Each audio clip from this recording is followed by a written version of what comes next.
The orchestration checklist is in some ways the most basic, since timbre is such a salient aspect of music. But people who think that orchestration is just about choosing timbres are missing some very important aspects of it. Of course, the first question on this checklist refers just to the instruments chosen.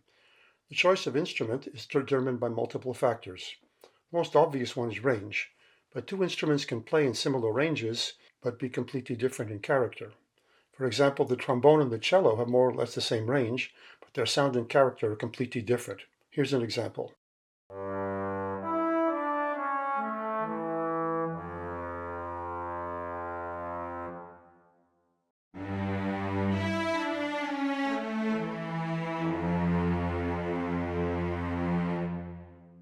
Even within the given range, various registers affect the sound in very prominent ways. The trombone, like other brass instruments, gets louder as it gets higher. Asking the player to play a B in the treble clef extremely quietly is no simple request. The cello, on the other hand, can play quietly more easily in that register. Also, the musical character of the cello, which normally has a singing tone with vibrato, is nothing like that of the trombone. If the composer wants, say, something majestic, brass are probably a better choice than, say, clarinets and bassoons, since they're more naturally brilliant and project better. Compare these two versions of the same idea.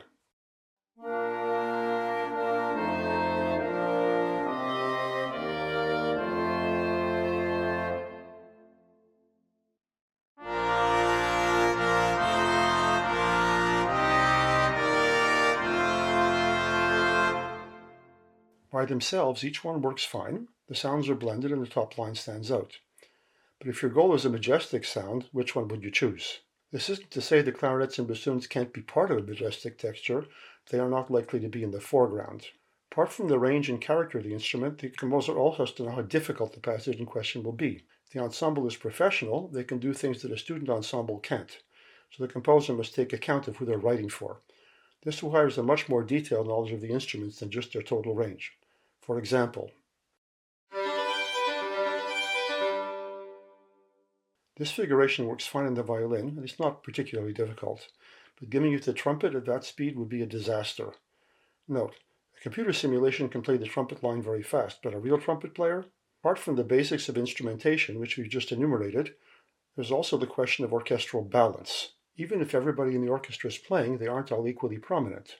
Normally, the brass and some of the percussion are the loudest sounds in the ensemble. And since most orchestral music is not monophonic, there's also the question of balance between different parts of the texture.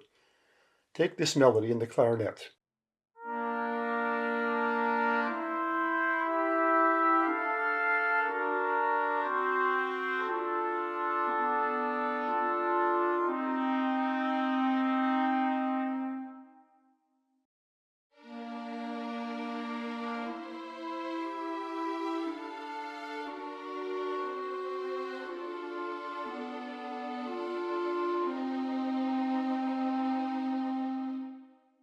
In the first example, it's accompanied by two trumpets in the same register. In the second, the accompanying harmony is played by violin 1, divisi. Trumpets naturally dominate woodwinds, so the clarinet melody is overwhelmed, especially since it's in the same register as the trumpets. And at that soft dynamic, they blend reasonably well, so the clarinet sounds just like an inner part. With the strings, the clarinet stands out a bit more clearly. Strings can accompany woodwinds much more discreetly, and their timbre is contrasting. If the clarinet line were an octave higher, and, say, doubled by the flute, another octave higher, it would work with the soft trumpets. The important point is that if the clarinet line is the main one, the composer needs to arrange it so it stands out.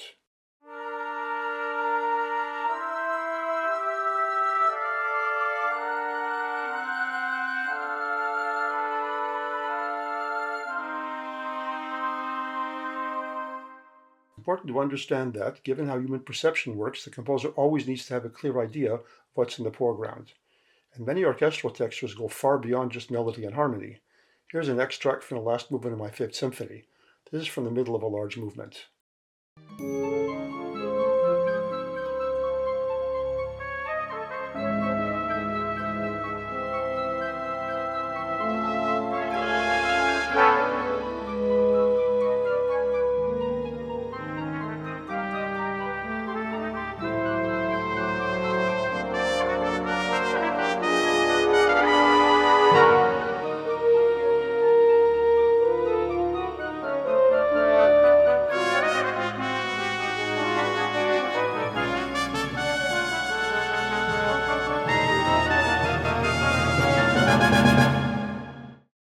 the first two pages, the main line alternates between horn and trumpet, but behind the foreground there are various other planes of tone.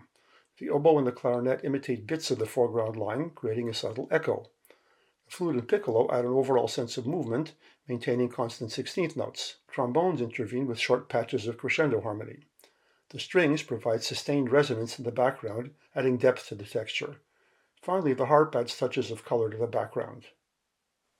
On the last page, things change leading up to a climax. The trombones now take part in the imitation of the main lines, as do the upper woodwinds, who are now all playing together. The timpani and the snare drum enter as well, building up towards the climax. This kind of rich orchestral texture is far from uncommon, especially in large symphonic works, but it requires very careful planning in regards to the various planes of tone so as not to sound incoherent. Another important item on the orchestration checklist is dynamics. In an orchestral piece, dynamics are normally part of the orchestration, not just written signs added to the parts. Here's an example.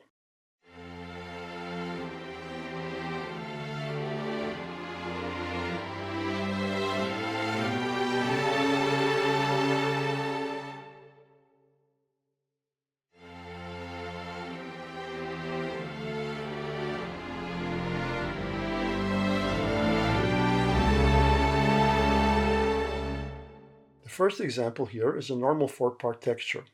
The second example is the same phrase but with the crescendo orchestrated by adding the basses and the horns at the end of the phrase. If the composer wants a really potent crescendo, this is the way to go. And just to compare, here's the same phrase badly orchestrated.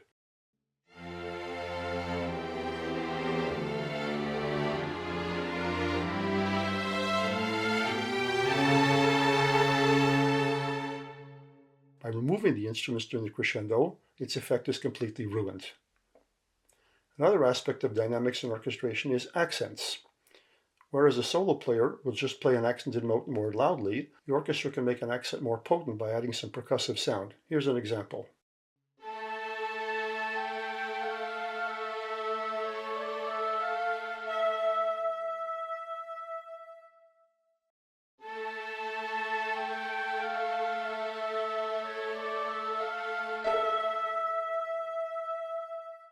The first phrase sounds okay with the solo oboe and sustained violins for resonance, but the accent sounds more convincing in the second example with the pizzicato and the first violins. Another important item in the orchestration checklist is degrees of contrast.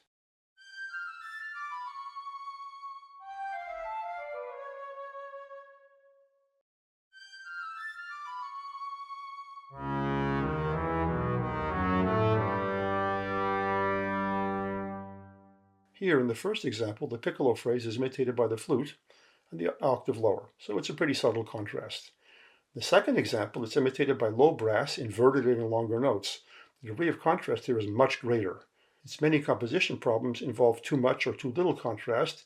Be able to control the degree of contrast in a given context is an essential technical skill. The last point in the orchestration checklist is something I've often discussed elsewhere, so I'll just state it here without examples. Is the composer using too much doubling? Remember that there are many more possible orchestral combinations using a few timbres and a limited texture, whereas given the natural balance between orchestral families, there aren't that many ways to score a tutti passage. Too much doubling is a short way to make the overall result just gray overall. Whereas, having say just the strings play alone for a while will make the return of the woodwind or the brass or the percussion a more significant event in the form. This principle is especially important for instruments that provide vivid touches of color. Instruments like the glockenspiel can be wonderful to make a specific moment stand out, but if you use them continuously for 50 bars, they're no longer special, they can even become tiring. The same is true for underlining a climax. Always save something special for the most intense moments in the piece, something that you haven't used before. That way, when the climax does arrive, it stands out more.